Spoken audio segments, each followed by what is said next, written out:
Persepolis, the story of a childhood.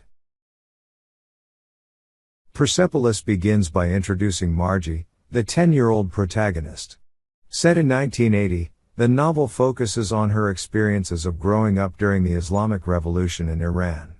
Her story details the impact of war and religious extremism on Iranians, especially women.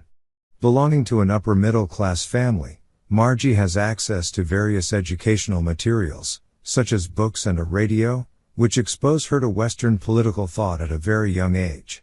By discovering the ideas of numerous philosophers, Margie reflects on her class privilege and is eager to learn about her family's political background.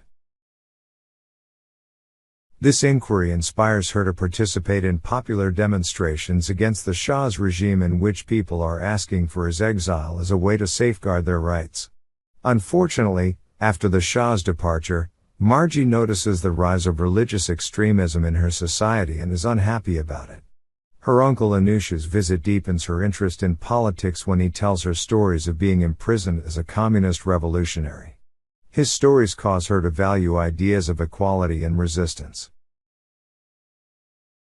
The new government then begins to reform Iranian society, especially having women cover themselves while out in public and putting restrictions on social freedoms. Margie's family begins to fear for their lives, since many of their friends and thousands of Iranians had fled the new regime to Europe or the USA, but they resolve to stay. Anusha is arrested again and accused for being a spy. He is executed for his political beliefs. Margie is upset that God didn't do anything to help her uncle and rejects her faith. After an abrupt family vacation to Europe, Margie returns to Iran, where she learns from her grandmother that the government has declared war against Iraq. As her hometown of Tehran comes under attack, she finds safety in her basement, which doubles as a bomb shelter. One night, the family hears the Iranian national anthem play on the TV, moving them to tears.